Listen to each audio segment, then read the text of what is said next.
Shalom. First and foremost, I want to give all praises, honor, and glory to Yahweh, Bahasham Yahushai, Bahasham Recha Kodesh. Double honors to the elders and the apostles of Great Millstone, and peace and blessings to the elect.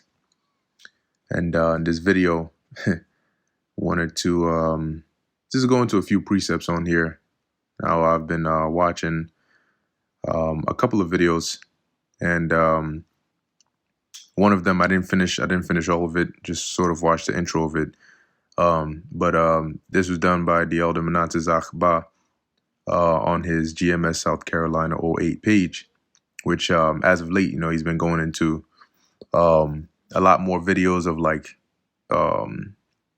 pretty much, these some being Israelites, some being Edomites, but scoffers and those that are saying all manner of things against the gospel, against the scriptures, but more directly against the Hebrew Israelites, or the prophets or the camps or whatever they want to deem it as. It's actually a beautiful thing because it highlights this these precepts here that I'm about to go into, right? And one thing that I've made mention of before is that sometimes there are actually a lot more things that are taking place on the earth than you may be aware of or you may think. And when you see events happening on a one-off basis, as far as your knowledge goes, it seems like nothing is really happening, right? But if you were to see a compilation of these things, and by a compilation, I mean a video or a document or whatever, where you compile, you put together all these different events, in succession, where you can see it, it now starts to become more real or more apparent to you. So, for example, today, right, or I should say in our times now, we may go into the scripture where the Lord mentioned that there would be wars and rumors of wars. And you have certain individuals that will say, oh, but there's only like one or two wars going on, right? Like there's the whole Russia-Ukraine thing, but that kind of died down. And then there was the whole Israel-Hamas and Israel-Iran kind of tit for tat kind of thing. But then that also is dying down. So, it says wars and rumors of wars, but there's not really much wars going on. However, if you were to, once again, watch like a compilation, I know certain channels like Jason A, right? He tends to do that a lot. He'll put different clips together of what's going on around the world to give you the bigger picture. If you were to watch that, all right, or similar videos of actually how many wars, whether big or small, skirmishes, disagreements, and geopolitical tension is going on that either leads to war or is already sparked a war, you'd see differently, right? So I'm saying all that to say that, for example, when you go on the Elders channel and you see these videos here, it's like a compilation, right? So you then start to see how much more these precepts are popping out, okay, about in the last days, there shall be scoffers, right, walking after their own lusts, and how these precepts now become more vivid because you're seeing this and you're like, damn. And the videos that he does, for example, on these individuals, that is in comparison to how many videos there actually are out there, whether it's on TikTok or Instagram or YouTube, of these scoffers, of these non-believers, of these what they call them semi-believers. I half believe, but I don't believe everything that these guys say, and all of those things.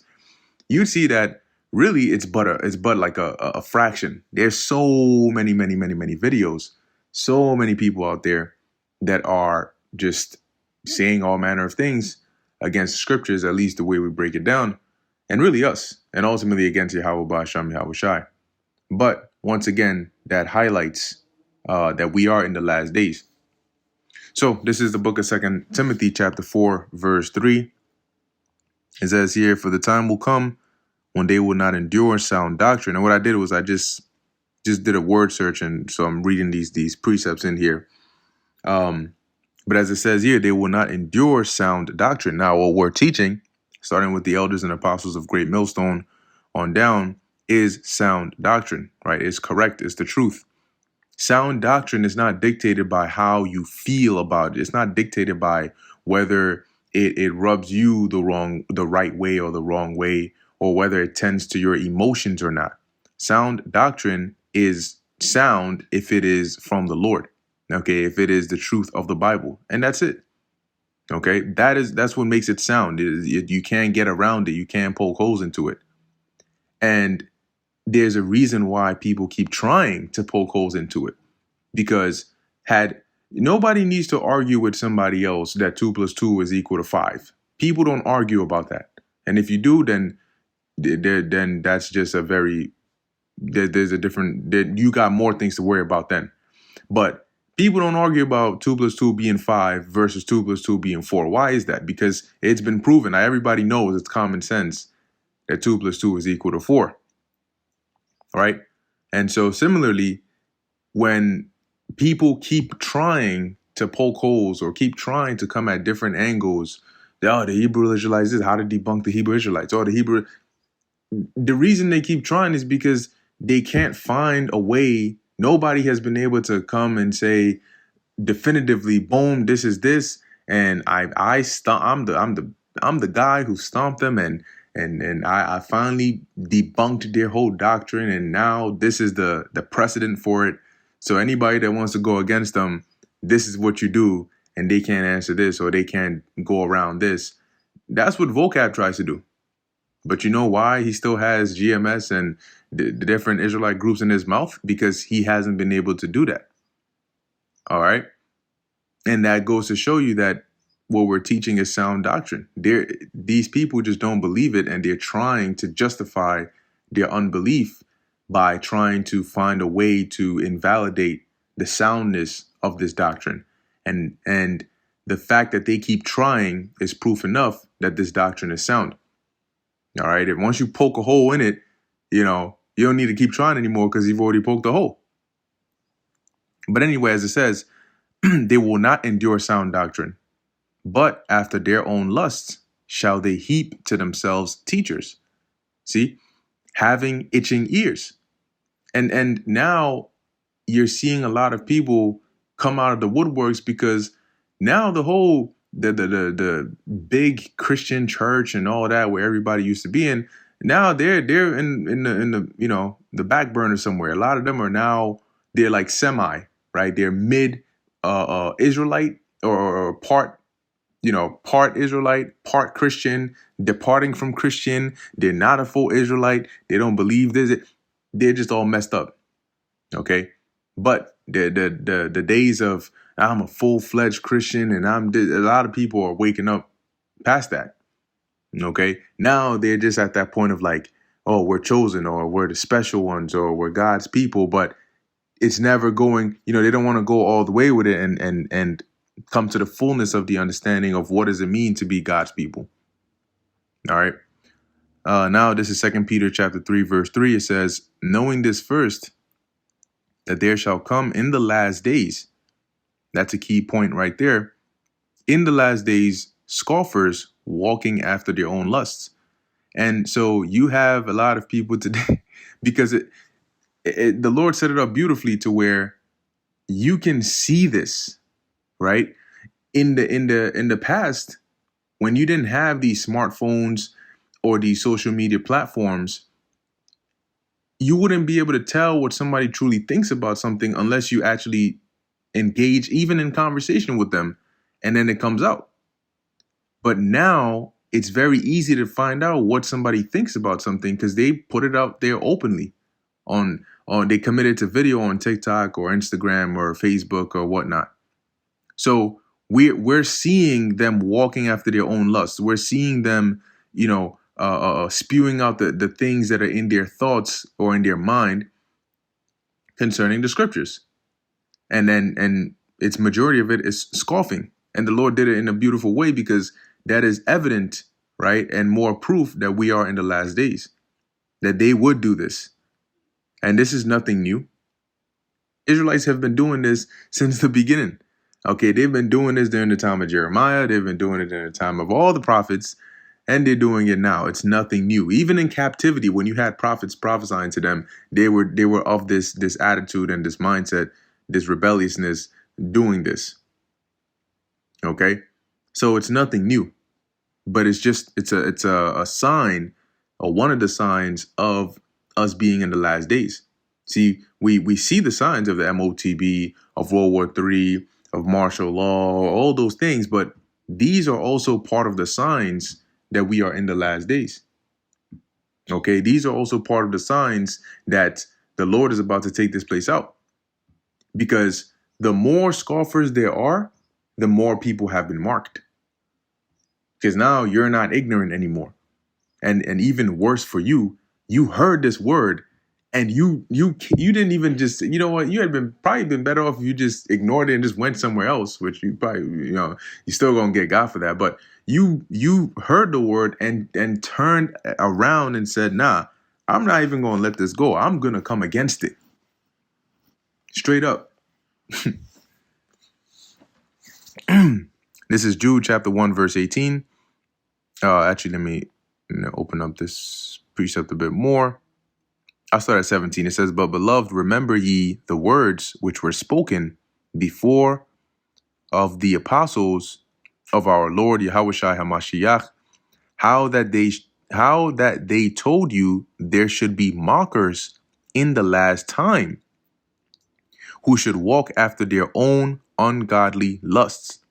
And more and more of them keep coming out, right? As the word goes out and spreads more, and more and more do they walk in their, as it says, after their own ungodly lusts. Okay? It says here, these be they who separate themselves sensual, having not the Spirit. And you can see that. You look at some of these individuals and you're like, in what timeline would the Most High put the Spirit upon you?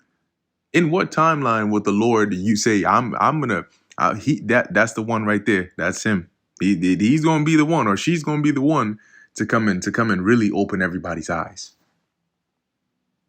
And when you really think about it, you really sit down and think about it. If you are so busy and you're so intellectual, you're so caring as to go out of your way to do a whole video or even a succession of videos to debunk Hebrew Israelites, to tell us how wrong the Israelites are. Why not tell us what is the right thing to do? Because if you notice, these videos, they'll look at one subject, one part that either they don't like, or one part that they might not even believe the side on which they're arguing. But so long as it's contrary to what we teach, they're going to try to use that as a point. Like, here it is. You're sitting here trying to argue that hell is a real place. Would you ever want to end up in hell? In the hell you're describing? Like, you are arguing so hard that this place exists. Would you love to go there? Maybe you need to go there for a couple weeks vacation over there and try it out for a bit. Because if anything, you should be hoping that yeah, I would rather that place, that so-called place you're going to burn forever, actually didn't exist. Because at the end of the day, if hell existed, right, that burning place forever, majority of people will end up in there. So you ask yourself, I'm sitting here arguing that this place is real and you're going to go burn and Satan is going to pop up and do all these extra things. But if judgment came, wouldn't your ass end up in there? See, so some of these things they argue, they don't, if you really think about it, it's not something to be desired. Like, here it is, we'll break down the scriptures and tell you that in the kingdom, there is going to be reproduction. You are going to eat. You are going to enjoy the earth as a paradise. Somebody's going to come and argue, nope, that's not what's going to happen. In the kingdom, we all just going to be brothers and sisters and spirits, and we don't eat. We just there. Bruh. What heaven is that kingdom in? All right. Who wants to do that? Would you like to do that?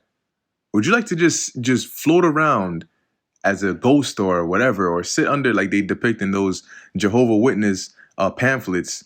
It's always them Edomite families. Dude got a whole polo shirt tucked in with his gray or brown khakis, looking like Jake from State Farm. And he's walking with his daughter and his wife, and there's a lion following them. And there's just this tall grass that they're just walking in between. That's it. You just want to walk in tall grass for all eternity and call it the kingdom. There's something seriously wrong with Jake, man. There's something seriously wrong with Jake. But here it is. In this society, you wouldn't consider that heaven. You don't find pleasure in that. Majority of people, you don't find pleasure in that. If you could do that today, you wouldn't. Just go walk around in tall grass and just call it a day. You don't eat. You don't not just walk around in tall grass. No, you're busy chasing freaking big bag Shirley, you know, or whatever freaking that fine ass shorty down. Like the things that interest you today and now, that's what you want to do, right?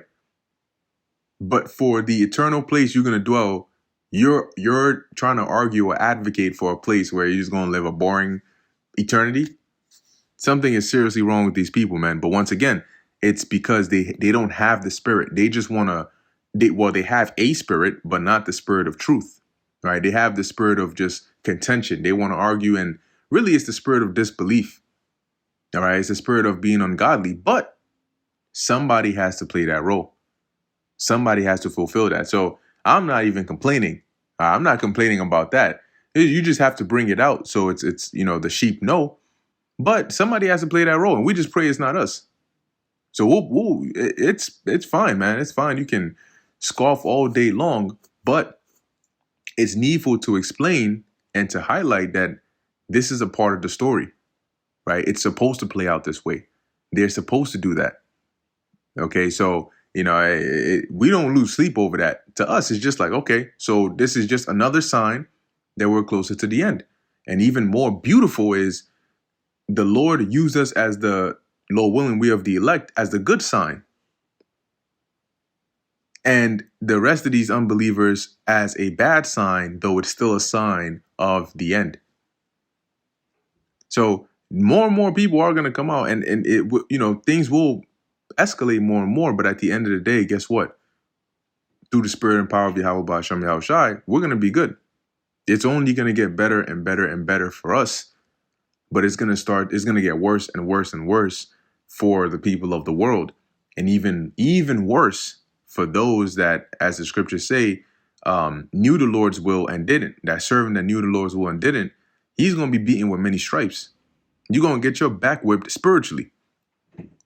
And what I mean by that is it's going to be a spiritual whipping, but it's going to manifest physically.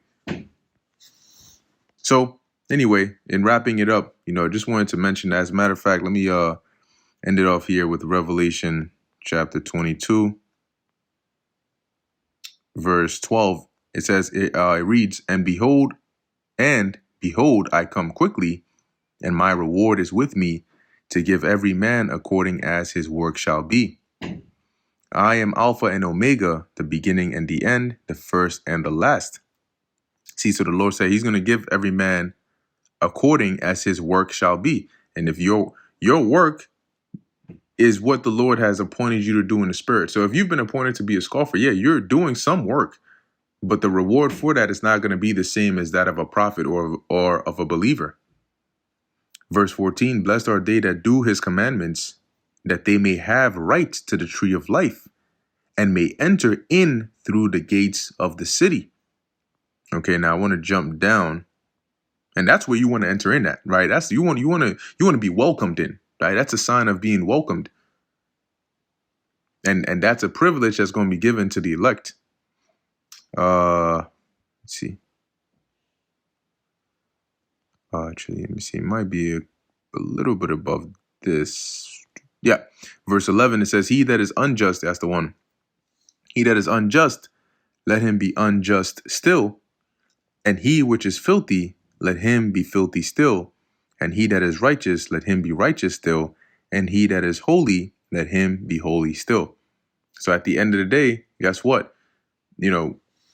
As similar to what the angel told Ezra, we're not going to be losing sleep and stopping the things that we got to do to gain us salvation because you can't understand it, or you want to be a scoffer. You do what you got to do, but just know that the Lord has this all recorded. And when judgment is dished out, your works will bear witness against you. So anyway, with that, I'm going to end it here. Lord willing, that was edifying to the elect. In closing, I want to give all praises, honor, and glory to Yahweh, Bahasham, Yahweh Shai, Bahasham, Rachak Wadash. Until next time, Shalom.